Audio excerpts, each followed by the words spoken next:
Ninakusalimu kwa jina lipitalo majina yote. Hili sio jina la mtu awaye yote, bali ni jina la Bwana wetu Yesu Kristo. Karibu katika mfululizo wa masomo ya kesha la asubuhi, leo ikiwa ni Juni 6 mwaka 2026. Tuombe. Baba yetu mtakatifu, keti mahali pasiri juu mbinguni, jina lako takatifu litukuzwe sana. Asante kwa sababu ya wema wako na ulinzi wako maishani mwetu. Asante kwa sababu ya rehema. Asante kwa sababu ya uongozi wako wa pekee ambao tumeushuhudia katika maisha yetu. Jina lako litukuzwe kwa sababu ya nafasi ya pekee uliyotupatia asubuhi ya leo. Watoto wako wa kiume na wa kike, tumekuja miguuni pako ili tujifunze neno lako, ili tuendelee kujisalimisha kwako na turuhusu uwepo wako uende pamoja nasi sasa na hata milele. Tunapojifunza mada ya leo, ukawe pamoja nasi katika jina la Yesu, amina. Mada ya somo la leo yasema na tuombe dua kwa Mungu.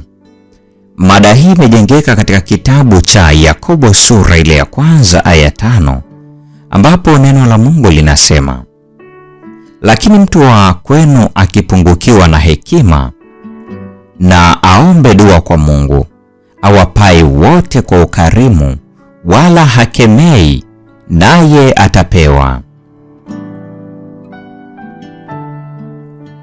Ni fursa ya kila muumini kwanza kuzungumza na Mungu katika ukaribu wake, na kisha kama msemaji kwa niaba ya Mungu kuzungumza na wengine. Ili tuweze kuwa na kitu cha kutoa, lazima tupokee kila siku nuru na baraka. Wanaume na wanawake wanaoketi na kuzungumza na Mungu, walio na Kristo akaaye ndani yao, ambao kwa sababu wanashirikiana na malaika watakatifu, wanazungukwa na mvuto mtakatifu, wanahitajika kwa wakati huu. Kazi inawahitaji wale ambao wana uwezo wa kuchota pamoja na Kristo nguvu ya kuweza kuonesha upendo wa Mungu katika maneno ya kutia moyo na huruma. Muumini anaposhuka magotini katika maombi mbele za Mungu, na kwa unyenyekevu na toba hutoa ombi lake toka kwenye midomo isiyo na unafiki, hupoteza kujifikiria yeye mwenyewe. Akili yake ikiwa imejawa na fikra ya kile ambacho lazima awe nacho ili kuweza kujenga tabia kama ya Kristo. Anaomba, Bwana, ikiwa ninalazimika kuwa mkondo ambao kwao upendo wako unapaswa kutiririka siku kwa siku na saa kwa saa, ninaomba kwa imani neema na nguvu ambayo umeahidi kutoa. Kwa uthabiti anaishikilia ahadi. Lakini mtu wa kwenu akipungukiwa na hekima, na aombe dua kwa Mungu, naye atapewa.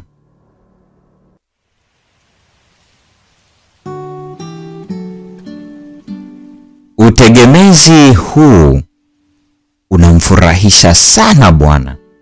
Anafurahia sana kusikia ombi thabiti na la bidii.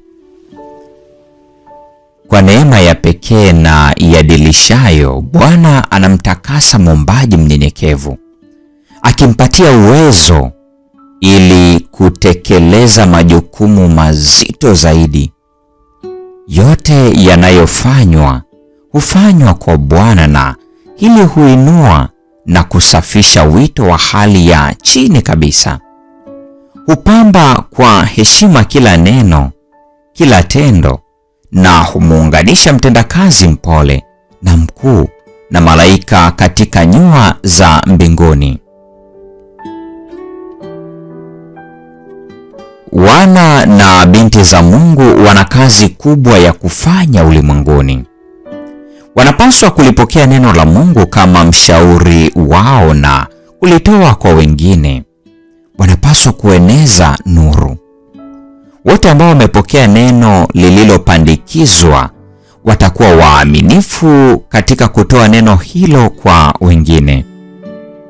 Watanena maneno ya Yesu. Katika mazungumzo na mwenendo, watatoa ushahidi wa badiliko la kila siku kwa kanuni za ukweli. Waumini wa namna hiyo watakuwa tamasha kwa ulimwengu, kwa malaika na kwa wanadamu, na Mungu atatukuzwa ndani yao. Hii ni Juni 6 mwaka 2026, tulipokuwa tukiangazia mada isemayo na tuombe dua kwa Mungu. Na kwa nukta hiyo, mpendo wa mfuatiliaji wa mfululizo wa masomo haya ya Kesha la Asubuhi, ndio tunakuwa tumefikia tamati ya tafakari ya somo hili siku ya leo. Neema ya Bwana wetu Yesu Kristo, pendo la Mungu na ushirika wa Roho Mtakatifu dumu kwa pamoja nasi sasa na hata milele. Amina.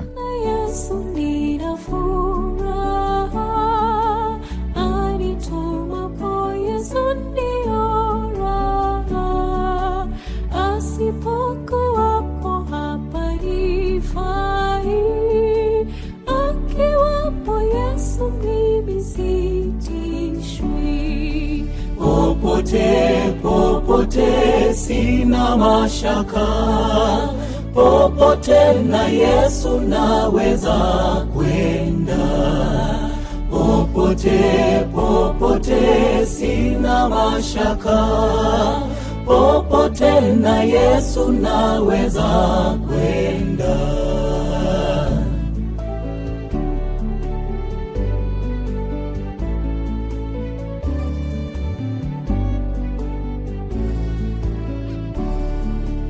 Akiwapo Yesu si peke yangu, na nijapo tupo akali wangu, ajapo niongoza njia mbaya, niwapo na Yesu na shukuria.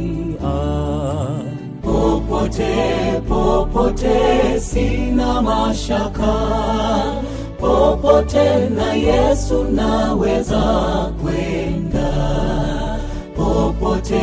Popote sina mashaka, popote na Yesu naweza kwenda.